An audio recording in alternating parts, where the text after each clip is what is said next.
네, 금방 말씀을 드린 대로 새로운 복음화라는 이름으로 신앙회까지 쭉 끌고 가시는데 굉장히 포괄적인 개념이지만은 그 가운데서 교황님께서는 특별히 신앙의 위기, 교회의 위기를 체험하고 있기 때문에 우선은 교회의 내적인 문제, 신앙의 기초를 좀 튼튼하게 세우는 취지에서 아주 직접적 구체적으로 신앙회를 선포하셨다고 할 수가 있겠습니다.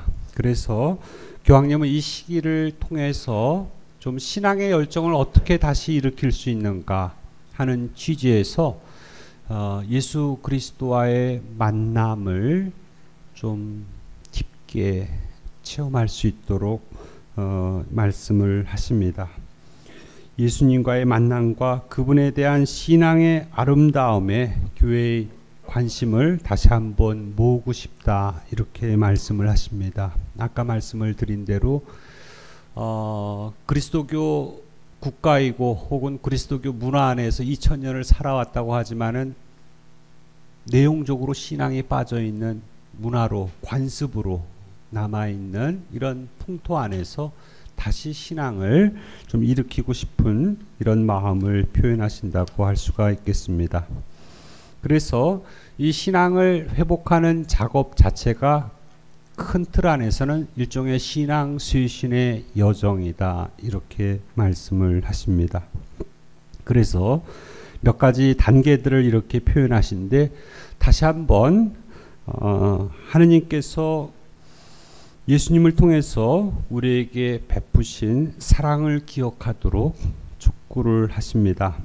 바로 이 사랑에 대한 체험에서부터 우리의 신앙이 자라나게 됨을 강조하고, 두 번째로는 이러한 체험 안에서 우리가 무상의 선물로서 얻은 신앙에 대한 그런 응답을 촉구를 하시는 내용을 담고 있습니다. 여기까지 가기 위해서 다시 한번 그 교회의 신앙의 증인들에 대한 그걸 한번 이 관심을 좀 갖도록 초대하십니다.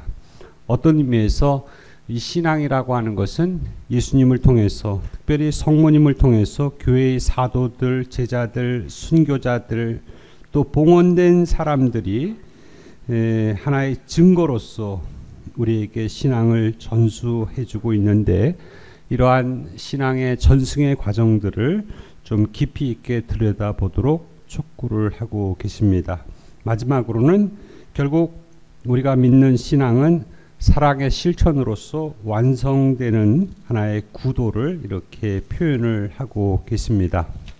그래서 이 문헌은 믿음의 문이라고 하는 신앙의 해의 선포 자의 교수 안에 담겨 있는 것들인데, 두 번째로는 이러한 신앙의 본질적인 내용들 혹은 신앙 쇄신의 여정을 걸어가는 데 있어서 조금 도움이 되었으면 하는 취지에서 초대하시는 그 내용이 굉장히 교리교육적인 측면에서의 접근입니다. 이 부분에 대해서는 여러 가지 다른 의견들이 굉장히 많이 있습니다만은 교황님이 이렇게 초대하시는 것을 소개한다면은 이렇습니다. 사실 10월 11일 날 2012년 10월 11일 날 신앙의 해를 개막을 하게 되었는데, 이날이 제2차 바티칸 공의회 개막 50주년이 되는 날이었습니다. 그리고 가톨릭교회 교리서 반포 20주년이 되는 날이었습니다. 교황님이 의도적으로 이 날을 선택하셨는데, 궁극적으로 우리 신앙의 본질이 제2차 바티칸 공의회 정신을 안에 담겨 있고 그것을 구현하는 것이 가장 중요한 작업이라는 취지에서 말씀을 하시고, 교황님께 생각하시는 측면에서 가톨릭계 교리서라고 하는 것이 공의회 폐막 20주년을 기념해서 주교 시노드가 있었습니다. 1985년에 공의회가 1962년에서 65년까지 있었죠. 그리고 나서 20년이 지난 다음에 주교 시노드를 개최했는데, 그때 모든 주교님들이 공의회 정신을 담고 있는 교리서를 새로 출판하도록 요청을 하게 됩니다. 그래서 교황님께서 사실은 그 당시에 실무자였다고 할 수 있겠죠. 잘 아시다시피 교황님께서는 요한 바오로 2세 교황님과 함께 신앙교리성 장관으로 20여 년을 일을 하셨습니다. 그래서 가톨릭 교회 내부 살림은 지금 현 교황님이 다 이미 오래전부터 준비해 왔다고 할 수가 있겠죠. 가톨릭 교회 모든 것이 그분 안에 있다고 표현해도 과언이 아닌데 이 작업의 실무를 전부 하셨던 것입니다.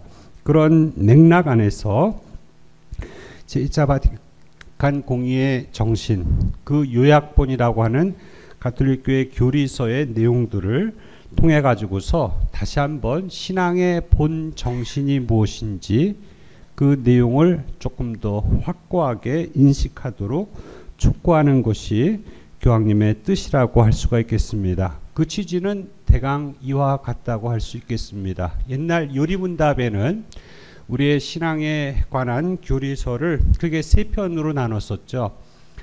믿을 교리, 또 지킬 계명, 또 성청을 얻는 방법, 이렇게 3부로 되어 있었는데 이번에 새로 내신 가톨릭 교회 교리서, 공식 교리서 안에서는 믿을 교리, 신경에 관한 것이고, 또 지킬 계명은 그리스도인의 삶, 그래서 계명과 관련된 내용들이고, 또 성청을 얻는 방법은 두 개로 나누었습니다. 하나는 이 전례와 성사 파트, 또 하나는 기도를 별도로 뺐죠.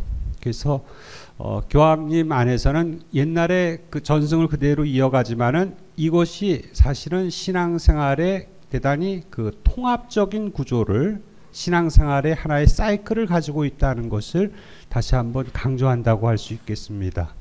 쉽게 표현해 가지고서 우리가 신앙을 열어가는 그 과정 안에서 예수님과의 첫 만남이 있고, 이 만남을 하나의 정식으로 표현한 것이 신앙 고백문이죠.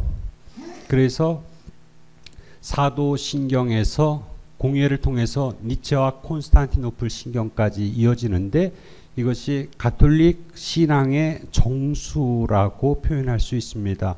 그래서 이 내용을 제대로 조금 알고서 고백까지 이어졌으면 좋겠다 하는 취지가 신앙에 관한 기본적인 내용이고, 두 번째 파트는 전례와 성사인데, 사실 이 신앙의 내용을 잊지 않고 끊임없이 기억하게 해주는 장치가 의식이죠. 전례이죠. 모든 고등 종교는 세 가지 요소가 있어야 된다고 합니다. 하나는 경전이고, 두 번째는 의식 혹은 예식이고, 세 번째는 하나의 구조라고 표현을 하죠. 조직.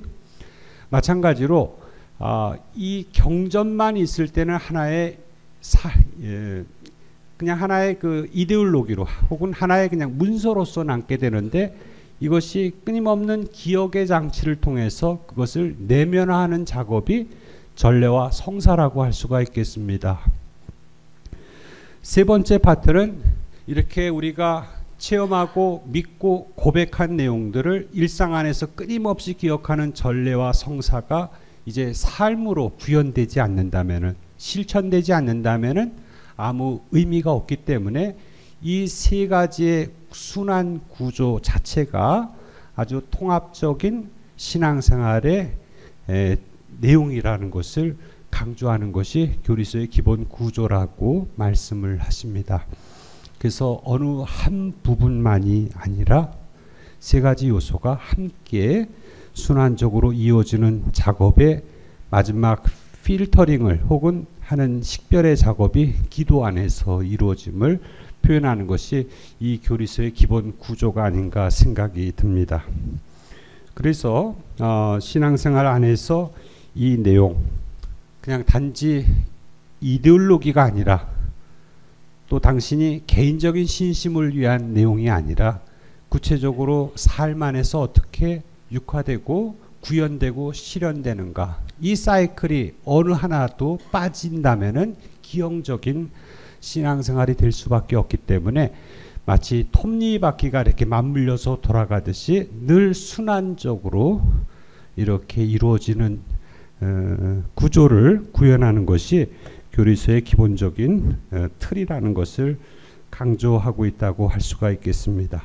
이런 기본적인 내용을 바탕으로 해서 한국교회 안에서 신앙애와 관련해서, 특별히 신앙과 관련해서 몇 가지 좀 성찰해야 볼 것들을 한번 정리했습니다. 사실 가장 기본적인 것은 교회론의 문제입니다. 당연히 아까 주교님이 이렇게 제주교구 안에서 구현하시는 작업들인데, 사실 패러다임의 변화라는 측면에서 우리가 식별을 한다면은 2차 바티칸 교회가 가져다 준 가장 큰 선물이 교회 스스로의 자기 인식이죠. 오늘날 교회가 스스로를 어떻게 이해하고 있는가. 그래서 이제는 지금까지 해왔던 패러다임이 아니라 정말 하느님 백성 모두가 함께 구도자로서 걸어가는 교회의 상을 구현하는 것을 하나의 큰 전환점으로 이해하고 있지 않습니까? 그것은 전제로 하면서 신앙의 해를 지내면서 특별히 보편교회가 걱정하는 것과 한국교회의 상황을 이렇게 대비를 해보니까 어떻게 보면 사실 크게 다르지 않는 여러 가지 위험적인 요인들이 이렇게 수치로 나타나고 있다는 것을 확인할 수가 있었습니다. 주교회에서 매년 교세 통계표를 분석을 합니다. 전체적으로 수치를 가지고서 이렇게 담는 한계는 있습니다만 아무튼 외적으로 드러나는 표현들이니까요. 교회가 전체적으로 고령화되고 있다는 것을 한눈에 확인할 수가 있습니다. 인구 감소 때문에 그런 요인도 있겠지만은 아무튼 교회 안에 유입되는 젊은이들의 수가 굉장히 적습니다. 10년 전과 비교를 했는데 19세 이하에서 22만 명이 감소를 했습니다. 주민등록 인구 대비하면은 우리나라 인구 대비해서는 15.3% 감소했는데 동일한 연령대의 우리 젊은이들은 어린이, 학생, 청년들까지는 24%가 줄었습니다. 확실히 떨어지긴 떨어진 거예요. 그죠? 주민등록상 고 연령대에서 국가는 15%인데 교회는 전 연령대 중에서 그 연령대가 차지하는 비율이 24%가 감소를 했습니다. 반면에 60대 이상에서 주민등록 인구는 108.6% 증가했는데 신자는 204% 증가했습니다. 여기에는 뭐 여러 가지 요인이 있겠죠. 아무튼 수명이 굉장히 늘어났고요. 그 다음에 축적된 인원들이 계속 남아있는데 새로 유입되는 인구들은 적다는 하나의 수치를 반영한다고 할 수가 있겠죠. 전체적으로 고령화 현상을 수치로 확인할 수 있다. 이렇게 표현할 수 있습니다. 제가 보좌 신부할 때 서울에서 보통 웬만한 본당들은 주일학교 학생들이 한 200~300명 됐었고요. 특별히 신도시 본당에서는 1,500명이었어요. 한 본당에 주일학교 아이들이. 그때는 뭐 더 많이 이렇게 본당이 분가되기 전이라고 할 수도 있겠지만은요. 그래서 미사를 전후로 해가지고서 1학년부터 3학년까지는 미사 전, 4학년부터 6학년까지는 미사 후 이렇게 교리를 했었습니다. 성사 생활과 신앙 교육 참여의 수치도 좀 감소되는 것으로 수치상으로 나타났습니다. 혼인 건수도 25% 감소했고 10년 전에 비해서 또 견진도 12%, 또 성사, 판공성사도 58% 뭐 이렇게 나타납니다. 주일미사 참석률도 역시 이렇게 전체적으로 조금씩 줄어드는 수치를 나타내고 있습니다. 수도자와 관련해서도 제가 작년에 조사한 거에 따르면은 전체 숫자, 수도자 전체 숫자는 아직은 괜찮은데 왜냐하면은 오래 사시니까 계속 축적이 되어 있는데 유입하는 인구들이 없는 거예요. 그러니까 수련자 숫자만 이렇게 나눠본다든지 할 경우에는 확실히 좀 이렇게 떨어지는 걸 보입니다. 그래서 제가 한번 이 절대적인가 상대적인가 조금 한번 구분도 해봤어요. 왜냐하면 수도회가 워낙 많이 늘어났으니까 쪼개져 가지고 입회하기 때문에 숫자가 적은 거냐 아니면 절대수가 적은 거냐 다 합산을 해봐도 떨어지게 되더라고요. 그래서 이런 것들을 봤을 때 단순히 아주 뭐 작은 부분이라고 하면 작은 부분일 수 있겠지만은 교회 안에서의 활력, 생명력이 또 열기가 점차 조금 이렇게 떨어지고 있는 것을 우리가 부정할 필요는 없겠다 하는 취지를 말씀을 드릴 수 있습니다. 왜 여러 가지 원인이 있겠죠. 교황님은 특별히 이런 세속주의와 상대주의의 영향을 굉장히 염두에 두고 계시는데 한국 사회, 한국 교회도 역시 크게 다르지 않을 거다 하는 생각이 듭니다. 전체적으로 이렇게 매력을 어떻게 보면 상업적으로는 구매력이 떨어지는 현상들 안에서는 교회가 혹은 신앙이 그렇게 매력적이지 못한 요인으로 다가오기 때문에 혹은 더 많은 것들에 더 재밌고 맛있고 멋있고 하는 매력적인 요소가 많기 때문에 더 근본적으로는 대단히 상대적인 가치 질서들이 또 등장하는 것 같습니다. 우리나라는 다종교 사회이지 않습니까? 더더군다나 그러니까 많은 입교자들이 올 때 마음의 평화를 얻기 위해서 이렇게 온다고 표현을 합니다. 그래서 마음을 둘 곳이 아니라면은 또 언제든지 갈 수 있다는 또 하나의 반증이기도 하겠죠. 더 나아가서 표현한다면은 다 좋은 거고 다 나름대로의 진리가 있고 구원의 길인데 그 중에 하나라고 n분의 1이라고 생각하는 사조들이 있습니다. 예, 이거를 우리가 상대주의의 하나의 영향이라고 표현할 수가 있겠죠. 이런 흐름들이 있음을 우리가 부정할 수는 없을 것 같습니다. 그래서 제가 이제 여러 가지로 뭐 생각한 것 중에 하나는 조금 이 교회 내적으로는 이런 신앙의 체험과 또 회심 또 복음적 실천으로 이어지는 이런 순환 구조의 정체 현상이 조금 한 큰 원인이다 하는 생각이 좀 많이 들었습니다. 교우들한테 물어보면은 고민하는 것이 내가 믿는 신앙을 내 삶 안에서 정말 실천하지 못하는 것 때문에 굉장히 마음 아파하시죠. 이거를 삶과 신앙의 이런 그 변리 현상이라고 표현을 하죠. 따로국밥 같이. 원래 신앙 생활이라고 하는 것 자체가 일종의 합성어예요. 그죠? 자연스럽게 신앙은 생활로서 표현되어야 된다는 하나의 대명제가 담겨 있는 표현입니다. 그런데 신앙하고 생활이 구분되는 느낌을 받는 것이 교우들이 굉장히 스스로도 아주 안타까워하는 그런 표현을 많이 하시는 것 같습니다. 그런 측면에서의 신앙은 삶으로서 이어지는 내용이라는 것에 대한 분명한 인식들이 이렇게 전제가 되어야 되겠죠.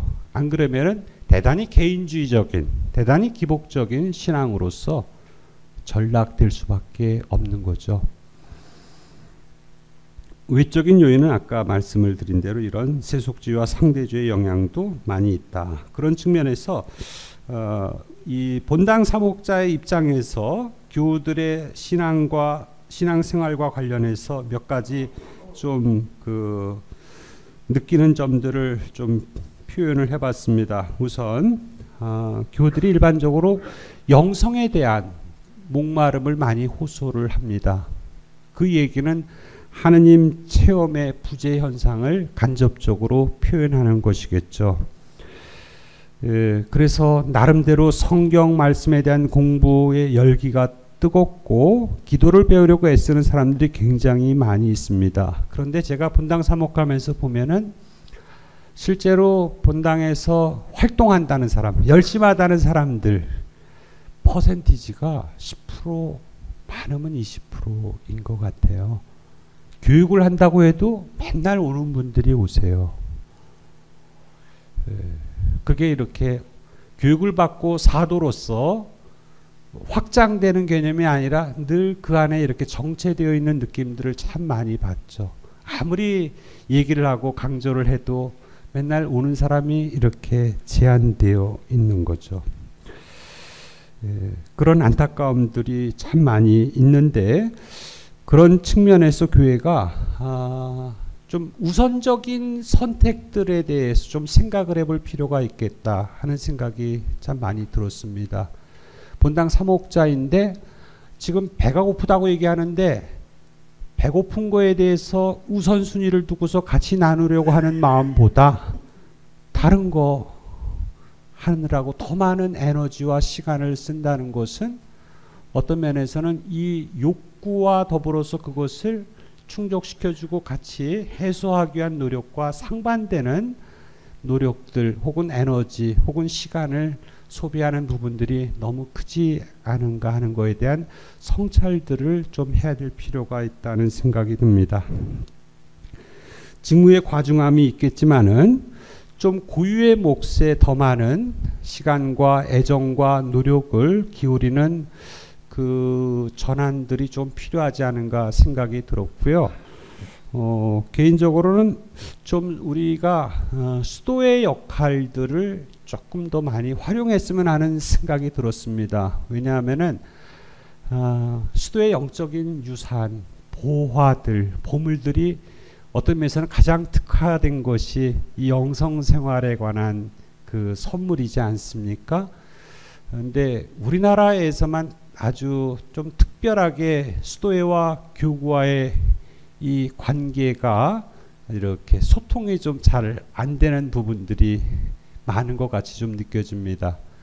모두가 모든 역할을 다 할 수는 없고 서로 상호 보완적인 측면에서 이 갈증, 이 갈망에 대해서 수도회가 조금 더 함께 교구와 하느님 백성 전체를 향해서 함께 공유했으면은 영적인 유산을 또 그 역할을 사도직으로서 조금 다 이렇게 표출해 날 수 있으면 참 좋겠다 하는 개인적인 생각이 많이 들었습니다. 이거는 제가 사목 생활하면서 느낀 거를 바탕으로 해서 같이 나누는 겁니다. 두 번째, 신앙의 가치 문제인데 세속주의와 상대주의 시대의 신앙 위기라고 표현을 했습니다. 특별히 요즘에는 많은 유사 종교, 신흥 종교의 부흥들을 보게 됩니다. 굉장히 안타깝죠. 그러니까 그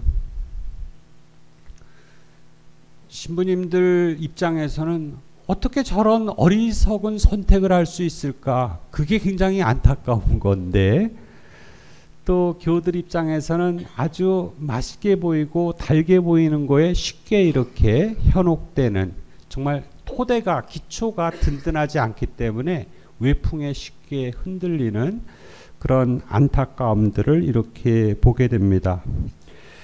제가 이렇게 생각을 해볼 때 사실 우리 가톨릭 교회 안에서의 입교 절차들이 생각해 보면은 옛날에는 뭐 요리문답이라고 하는 것이 방법적으로 옳고 그름을 떠나가지고서 아무튼 기본적인 골격을 갖다가 완전히 뼛속에 새겨가지고서 세례를 주는 절차가 있었는데 이 6개월짜리, 또 저도 사실은 뭐 외짝교일 때는 한 달짜리도 하고 그랬어요. 전제로 해서 배우자가 신앙이라는 것을 전제로 하고서 그렇게 하기는 했는데, 문제는 이게 평생 교육으로 대체된다는 거죠. 우리 교회 안에서의 문화는 한번 예의자 교리 딱 끝난 다음에는 죽을 때까지 한 번도 학습이 요구는 되는데 본인이 동의하지 않아도 다른 조치를 할 수 있는 게 아무것도 없다는 겁니다. 지난번에 신천지 교회라고 있지 않았습니까? 그 커리를 봤더니 커리큘럼을 단계별로 이렇게, 그러니까 좀 프라이드를 갖게 하는 느낌을 받았어요. 나는 그래도 이 교회 안에서는 최고급 상급 과정을 이수한 사람이다.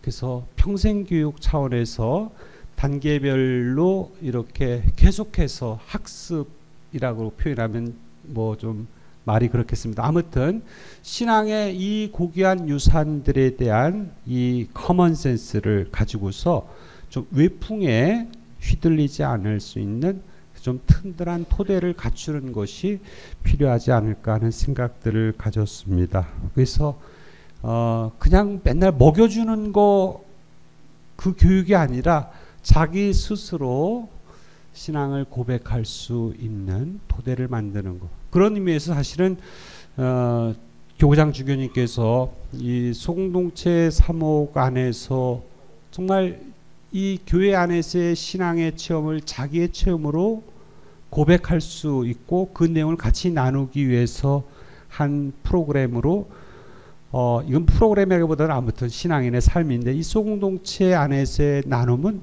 대단히 중요한 측면이 있어요. 교우들이 자기 신앙을 고백을 하는 겁니다.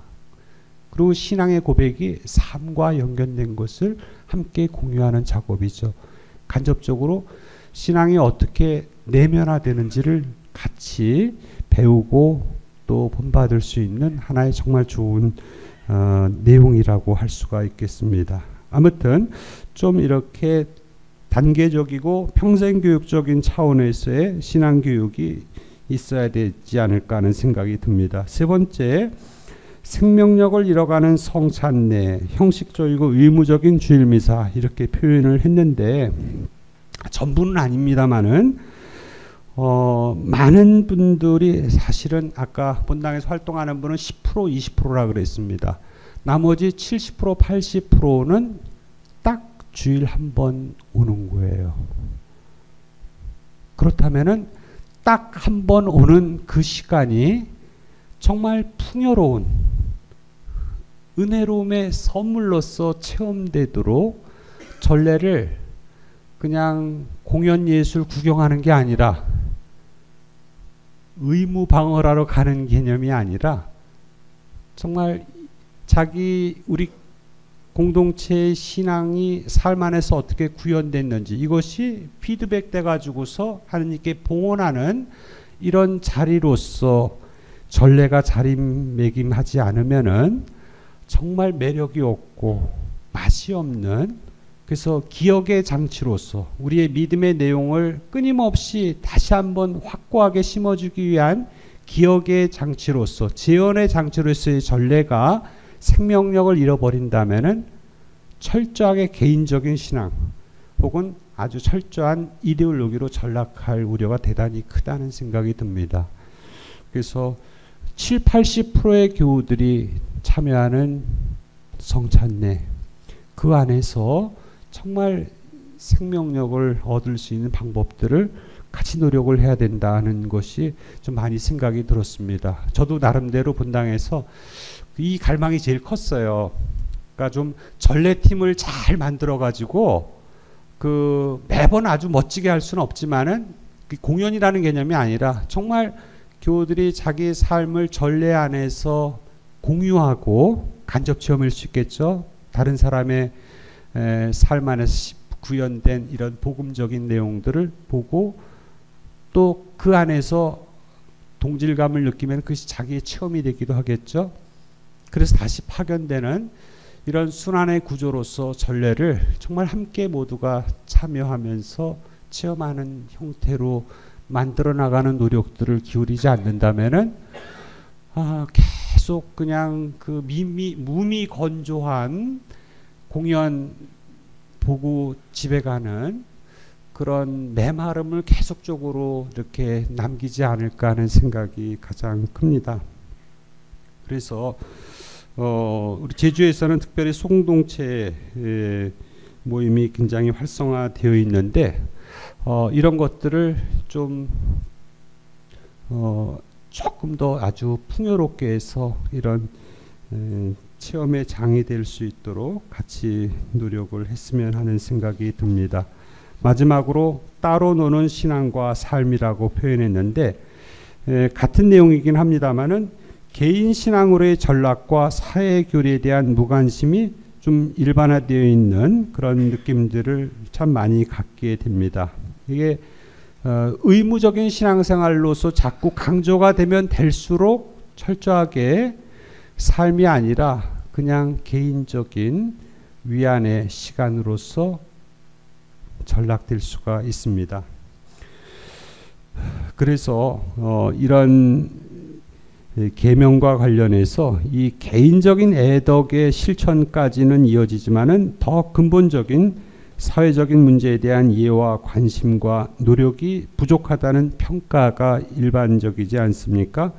그래서 교리서를 얘기할 때 우리 교회 지킬 계명을 더 심화한 것이 가톨릭 사회교리서가 있어요. 그래서 교우들 입장에서는 이 패턴, 이게 우리의 하느님을 체험하고 믿고 고백한 내용을 전례 안에서 또 삶 안에서 이어지는데, 이 삶의 내용들을 더 풍요롭게 한 이러한 사회교리적인 애덕의 차원을 이제는 더 넘어서 비복음적인 상황을 복음화하는, 복음의 정신으로 질서를 만들어가는 그 내용의 필요성에 대해서도 끊임없이 같이 공유할 수 있도록 작업하는 것이 우리의 삶과 신앙 생활을 일치시키는 또 하나의 첩경이 아닐까 하는 생각이 듭니다. 그래서 더 디테일한 부분들은 우리가 계속 만들어 나가야 하겠지만은 좀 통합적인 구조 안에서 우리 신부님들도 수도자들도 또 교우들도 같이 하지 않으면은 늘 가르치는 사람이 되고 맙니다. 예를 들어서 거기에 수도자가 빠져 있고 교우들이 빠져 있으면은 늘 선생이 돼 버려요. 그게 아니라 우리 각 개인이 정말 하느님 앞에 구도자로서 같이 걸어가는 사람으로서 함께 공유할 때 그것이 우리의 문제가 되고 나의 문제가 되고 또 이것이 우리 신앙생활의 통합적인 이런 구조를 갖추는 틀이 되지 않을까 하는 생각이 듭니다. 그냥 뭐 이런 저런 생각은 했지만은 이제 우리가 각자 자기의 사목 현장 안에서 더 구현하기 위해서 애를 써야 되겠죠. 그러기 위해서 큰 틀 안에서의 이 패러다임의 변화에 우리가 어떻게 민감하게 인식하고 식별하는가, 또 오늘의 소통 구조를 통해서 어떻게 함께 이것을 구현하는가, 이 작업들은 끊임없이 깨어있는 가운데서 실현이 되지 않을까 생각이 됩니다. 그 다음에 사목적인 지침은 이 내용을 그대로 담아서 하나의 표로 만든 것입니다. 그래서 그것은 내용이 중복되고요. 아무튼 뭐 짧은 시간인데 이렇게 뭐 두서없는 말씀을 드려서 죄송하고 또 귀한 시간을 뺏은 게 아닌가 하는 조금 송구스러운 마음이 있습니다만은, 또 그냥 제가 몇 가지 생각한 거 같이 나눌 수 있는 시간 주신 거 또 감사하게 생각하고 또 영광으로 생각합니다. 고맙습니다.